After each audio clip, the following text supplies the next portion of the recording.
64 योगिनी आदि की प्रतिमाओं के लक्षण। श्री भगवान बोले, ब्रह्मन, अब मैं 64 योगिनियों का वर्णन करूंगा। इनका स्थान क्रमशः पूर्व दिशा से लेकर ईशान पर्यंत है।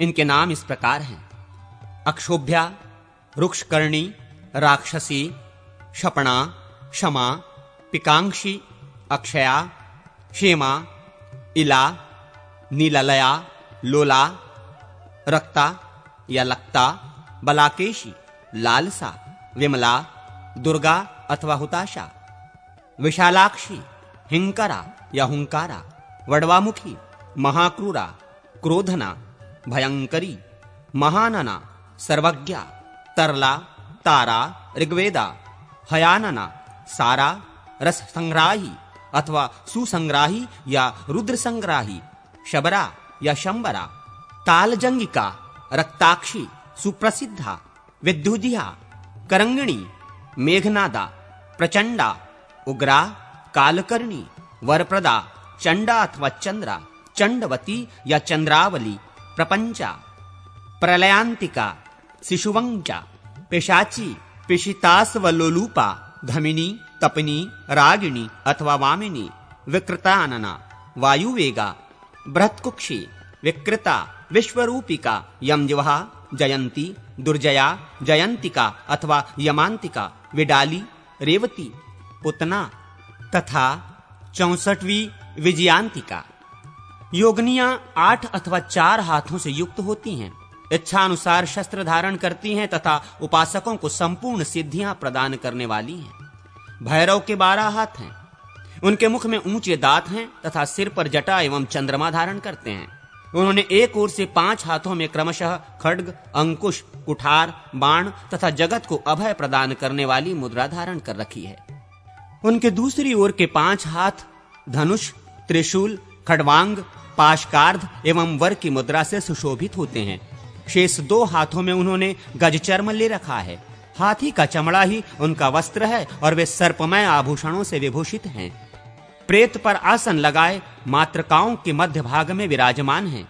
इस रूप में उनकी प्रतिमा बनाकर उसकी पूजा करनी चाहिए। भैरव के 1 या 5 मुख बनाने चाहिए। पूर्व दिशा से लेकर अग्निकोण तक विलोम क्रम से प्रत्येक दिशा में भैरव को स्थापित करके क्रमशः उनका पूजन करें।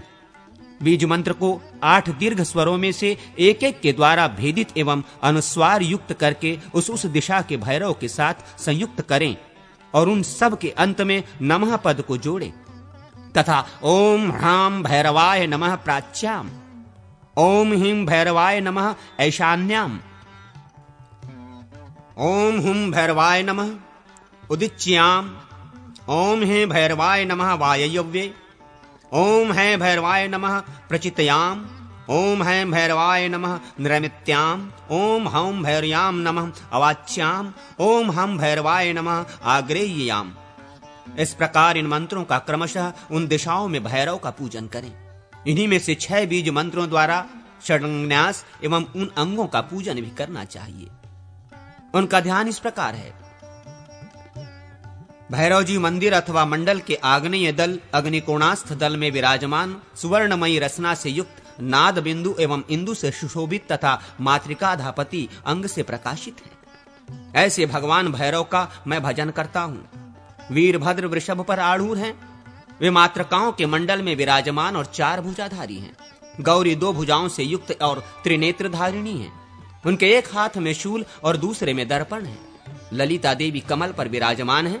उनके 4 भुजाएं हैं। वे अपने हाथों में त्रिशूल, कमंडलू, कुंडी और वरदान की मुद्रा धारण करती हैं। स्कंद की अनुचरी मातृका गणों के हाथों में दर्पण और शलाका होनी चाहिए। चंडिका देवी के 10 हाथ हैं।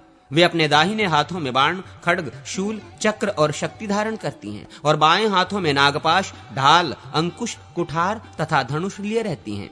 वे सिंह पर सवार हैं और उनके सामने शूल से मारे गए महिषासुर का शव है। लिंग आदि का लक्षण। श्री भगवान हयग्रीव कहते हैं, कमलोद्भव, अब मैं लिंग आदि का लक्षण बताता हूं, सुनो। लंबाई के आधे में 8 से भाग लेकर 8 भागों में से 3 भागों को त्याग दें और शेष 5 भागों से चौकोर विष्कंभिका का निर्माण कराएं। फिर लंबाई के 6 भाग करके उन सब को 1, 2 और 3 के क्रम से अलग अलग रखें। इनमें पहला भाग ब्रह्मा का, दूसरा विष्णु का और तीसरा शिव का है। उन भागों में ये वर्धमान भाग कहा जाता है। चौकोर मंडल में कोण सूत्र के आधे माप को लेकर उसे सभी कोणों में चिन्हित करें। ऐसा करने से 8 कोणों का वैष्णव भाग सिद्ध होता है, इसमें संशय नहीं है। तदनंतर उसे 16 कोण और फिर 32 कोणों से युक्त करें। तत्पश्चात 64 कोणों से युक्त करके वहां गोल रेखा बनावे। तदनंतर श्रेष्ठ आचार्य लिंग के शिरोभाग का कर्तन करें। इसके बाद लिंग के विस्तार को 8 भागों में विभाजित करें। फिर उनमें से एक भाग के चौथे अंश को छोड़ देने पर छत्राकार सिर का निर्माण होता है, जिसकी लंबाई चौड़ाई 3 भागों में समान हो। वो सम भाग वाला लिंग संपूर्ण मनोवांछित फलों को देने वाला है। देव पूजित लिंग में लंबाई के चौथे भाग से विष्कंभ बनता है। अब तुम सभी लिंगों के लक्षण सुनो। वेदवान पुरुष 16 अंगुल वाले लिंग के मध्यवर्ती सूत्र को, जो ब्रह्म और रुद्र भाग के निकटस्थ हैं, लेकर उसे 6 भागों में विभाजित करें। वैयमन सूत्रों द्वारा निश्चित जो वो माप है उसे अंतर कहते हैं। वो सबसे उत्तरवर्ती लिंग है। जो सबसे उत्तरवर्ती लिंग है उसे 8 जौ बड़ा बनाना चाहिए। शेष लिंगों को 1-1 जौ छोटा कर देना चाहिए। उपर्युक्त लिंग के निचले भाग को 3 हिस्सों में विभक्त करके ऊपर के एक भाग को छोड़ दें। शेष 2 भागों को 8 हिस्सों में विभक्त करके ऊपर के 3 भागों को त्याग दें। 5वें भाग के ऊपर से घूमती हुई एक लंबी रेखा बनावें और एक भाग को छोड़कर बीच में उन 2 रेखाओं का संगम करावें। यह लिंगों का साधारण लक्षण बताया गया। अब पिंडिका का सर्वसाधारण लक्षण बताता हूं, मुझसे सुनो।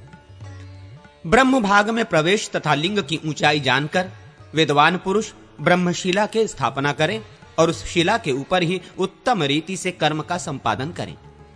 पिंडिका की ऊंचाई को जानकर उसका विभाजन करें। 2 भाग की ऊंचाई को पीठ समझे। चौड़ाई में वो लिंग के समान ही हो। पीठ के मध्य भाग में खात गड्ढा करके उसे 3 भागों में विभाजित करें। अपने मान के आधे त्रिभाग से बाहुल्य की कल्पना करें। बाहुल्य के तृतीय भाग से मेखला बनावें और मेखला के ही तुल्य खात गड्ढा तैयार करें। उसे क्रमशः निम्न नीचे झुका हुआ रखें। मेखला के 16वें अंश से खात निर्माण करें और उसी के माप के अनुसार उस पीठ की ऊंचाई, जिसे विकरांग कहते हैं, करावें। प्रस्तर का एक भाग भूमि में प्रविष्ट हो, एक भाग से पिंडिका बने, 3 भागों से कंठ का निर्माण कराया जाए और एक भाग से पट्टिका बनाई जाए। 2 भाग से ऊपर का पट्ट बने, एक भाग से शेष पट्टिका तैयार कराई जाए। कंठ पर्यंत एक भाग प्रविष्ट हो, तत्पश्चात पुनः एक भाग से निर्गम जल निकलने का मार्ग बनाया जाए। ये शेष पट्टिका तक रहे। प्रणाल नाली के तृतीय भाग से निर्गम बनाना चाहिए। तृतीय भाग के मूल में अंगुली के अग्र भाग के बराबर विस्तृत खात बनावें, जो तृतीय भाग से आधे का विस्तार का हो। वो खात उत्तर की ओर जाए। ये पिंडिका सहित साधारण लिंग का वर्णन किया गया। लिंगमान एवं व्यक्ताव्यक्त लक्षण आदि का वर्णन। श्री भगवान हयग्रीव कहते हैं, ब्रह्मन, अब मैं दूसरे प्रकार से लिंग आदि का वर्णन करता हूं, सुनो। लवण तथा धृत से निर्मित शिवलिंग बुद्धि को बढ़ाने वाला होता है। वस्त्रमय लिंग ऐश्वर्यदायक होता है। उसे तात्कालिक, केवल एक बार ही पूजा के उपयोग में आने वाला लिंग माना गया है। मृतिका से बनाया हुआ शिवलिंग 2 प्रकार का होता है, पक्व तथा अपक्व। अपक्व से पक्व श्रेष्ठ माना गया है। उसकी अपेक्षा काष्ठ का बना हुआ शिवलिंग अधिक पवित्र एवं पुण्यदायक है। काष्ठमय लिंग से प्रस्तर का लिंग श्रेष्ठ है। प्रस्तर से मोती का और मोती से सुवर्ण का बना हुआ लोह लिंग उत्तम माना गया है। चांदी, तांबे, पीतल, रत्न तथा रस पारद का बना हुआ शिवलिंग भोग मोक्ष देने वाला एवं श्रेष्ठ है। रस पारद आदि के लिंगों को रांगा, लोहा, सुवर्ण, तांबा आदि तथा रत्न के भीतर आबद्ध करके स्थापित करें। सिद्ध आदि के द्वारा स्थापित स्वयंभू लिंग आदि के लिए माप आदि करना अभिष्ट नहीं है। बाणलिंग नर्मदेश्वर के लिए भी यही बात है, अर्थात उसके लिए भी वो इतने अंगुल का हो। इस तरह का मान आदि आवश्यक नहीं है। वैसे शिवलिंगों के लिए अपने इच्छा के अनुसार पीठ और प्रासाद का निर्माण करा लेना चाहिए। सूर्य मंडलस्थ शिवलिंग को दर्पण में प्रतिबिंबित करके उसका पूजन करना चाहिए। वैसे तो भगवान शंकर सर्वत्र ही पूजनीय हैं, किंतु शिवलिंग में उनके अर्चन की पूर्णता होती है। प्रस्तर का शिवलिंग एवं एक हाथ से अधिक ऊंचा होना चाहिए। काष्ठमय लिंग का मान भी ऐसा ही है। चल, शिवलिंग का स्वरूप अंगुल के मान के अनुसार निश्चित करना चाहिए तथा स्थिर लिंग का द्वारमान, गर्भमान एवं हस्तमान के अनुसार। ग्रह में पूजित होने वाला चल लिंग 1 अंगुल से लेकर 15 अंगुल तक का हो सकता है। द्वारमान से लिंग के 3 भेद हैं। इनमें से प्रत्येक के गर्भमान के अनुसार 9 भेद होते हैं। इस तरह कुल 27 हुए। इनके अतिरिक्त कर्मान से 9 लिंग और हैं। इनकी देवालय में पूजा करनी चाहिए। जो इस प्रकार सबको एक में एक जोड़ने से 36 लिंग जानने चाहिए। ये ज्येष्ठमान के अनुसार है। मध्यमान से और अधम कनिष्ठमान से भी 36 शिवलिंग हैं, ऐसा जानना चाहिए। इस प्रकार समस्त लिंगों को एकत्र करने से 108 शिवलिंग हो सकते हैं। 1 से लेकर 5 अंगुल तक का चल शिवलिंग कनिष्ठ कहलाता है। 6 से लेकर 10 अंगुल तक का चल लिंग मध्यम कहलाता है तथा 11 से लेकर 15 अंगुल तक का चल शिवलिंग ज्येष्ठ जानने योग्य है। महामूल्यवान रत्नों का बना हुआ शिवलिंग 6 अंगुल का, अन्य रत्नों से निर्मित शिवलिंग 9 अंगुल का, सुवर्ण भार का बना हुआ 12 अंगुल का तथा शेष वस्तुओं से निर्मित शिवलिंग 15 अंगुल का होना चाहिए। लिंग शिला के 16 अंश करके उसके ऊपरी 4 अंशों में से पार्श्ववर्ती 2 भाग निकाल दें। फिर 32 अंश करके उसके दोनों कोणवर्ती 16 अंशों को लुप्त कर दें। फिर उसमें से 4 अंश मिलाने से कंठ होता है। तात्पर्य यह है कि 20 अंश का कंठ होता है और उभय पार्श्ववर्ती 3 गुना 4 बराबर 12 अंशों को मिटाने से ज्येष्ठ चललिंग बनता है। प्रासाद की ऊंचाई के मान को 16 अंशों में विभक्त करके उसमें से 4, 6 और 8 अंशों वाला क्रमशः हीन, मध्यम और ज्येष्ठ द्वार निर्मित होता है। द्वार की ऊंचाई में से 1/4 कम कर दिया जाए तो वो लिंग की ऊंचाई का मान है। लिंग शिला के गर्भ के आधे भाग तक की ऊंचाई का शिवलिंग अधम कनिष्ठ होता है और 3 भूतांश 3 गुना 5 15 अंशों के बराबर की ऊंचाई का शिवलिंग ज्येष्ठ कहा गया है। इन दोनों के बीच में बराबर की ऊंचाई पर 7 जगह सूत्रपात सूत द्वारा रेखा करें। इन 9 सूतों में से 5 सूतों की ऊंचाई के माप का शिवलिंग मध्यम होगा। लिंगों की लंबाई या ऊंचाई उत्तरोत्तर 2-2 अंश के अंतर से होगी। इस तरह लिंगों की दीर्घता बढ़ती जाएगी और 9 लिंग निर्मित होंगे। यदि हाथ के माप से 9 लिंग बनाए जाएं, तो पहला लिंग 1 हाथ का होगा। फिर दूसरे के माप में पहले से 1 हाथ बढ़ जाएगा। इस प्रकार जब तक 9 हाथ की लंबाई पूरी ना हो जाए, तब तक शिला या काष्ठ की माप में 1-1 हाथ बढ़ाते रहेंगे। ऊपर जो हीन, मध्यम और उत्तम 3 प्रकार के लिंग बताए गए हैं, उनमें से प्रत्येक के 3-3 भेद हैं। बुद्धिमान पुरुष 1-1 लिंग में विभाग पूर्वक 3-3 लिंग निर्माण करावे।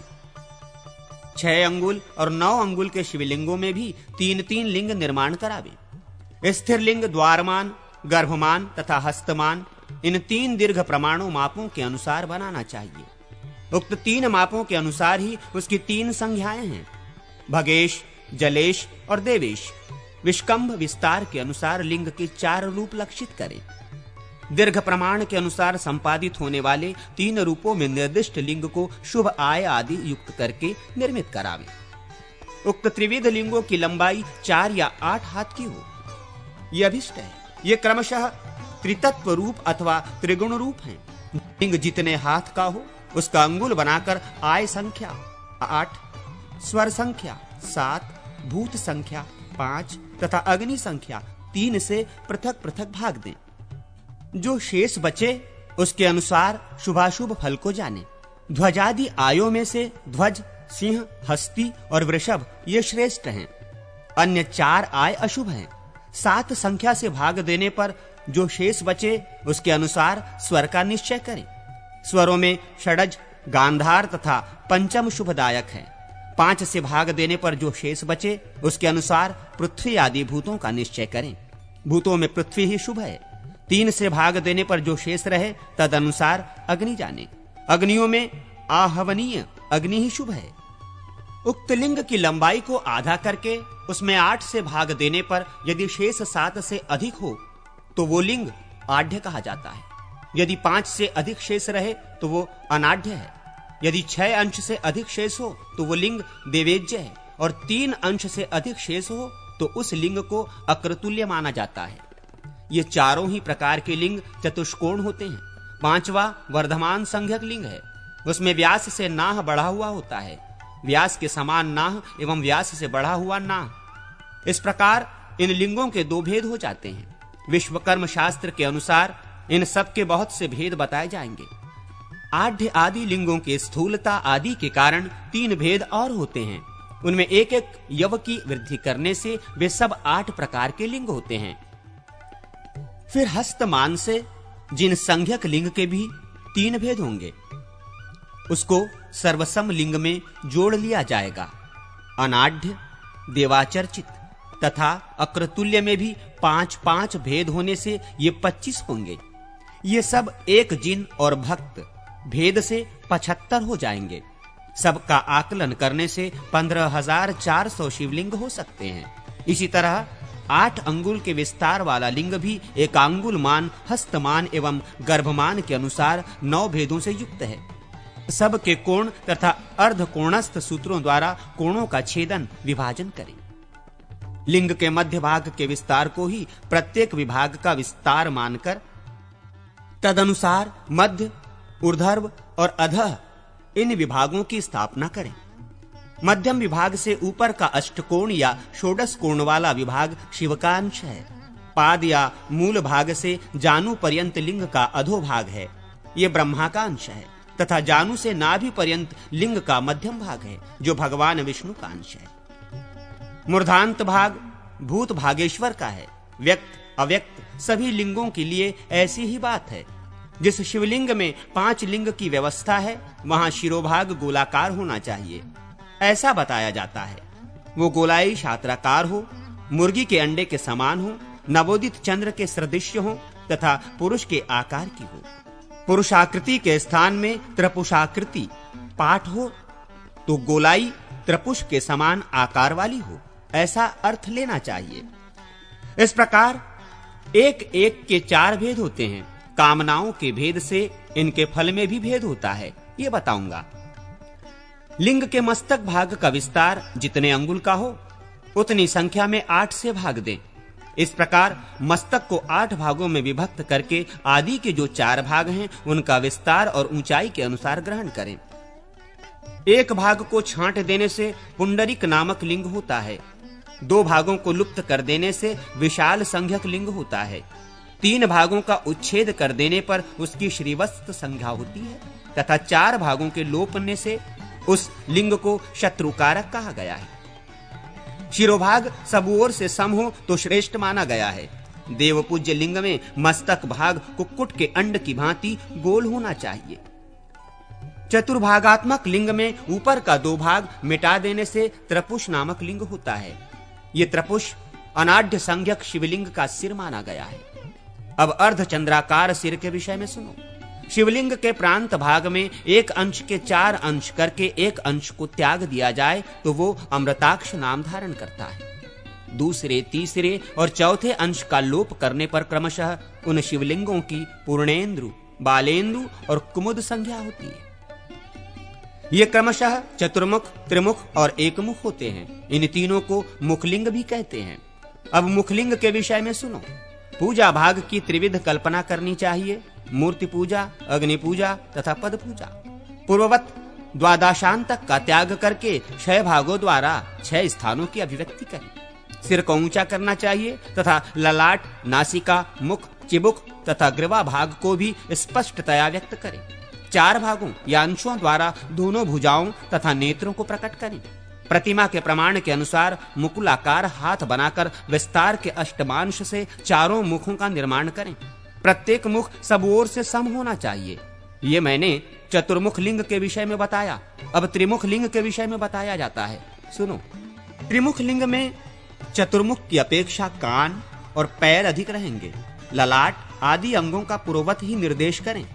4 अंशों से 2 भुजाओं का निर्माण करें, जिनका पिछला भाग सुदृढ़ एवं सपुष्ट हो। विस्तार के अष्टमांश से तीनों मुखों का विर्गमन प्राकट्य हो। अब एक मुखलिंग के विषय में सुनो। एक मुख पूर्व दिशा में बनाना चाहिए। उसके नेत्रों में सौम्य भाव रहे, उग्रता न हो। उसके ललाट, नासिका, मुख और ग्रीवा में विवर्तन, विशेष उभाड़ हो। बाहु विस्तार के पंचमांश से पूर्वोक्त अंगों का निर्माण करें। एक मुख लिंग को बाहु रहित होना चाहिए।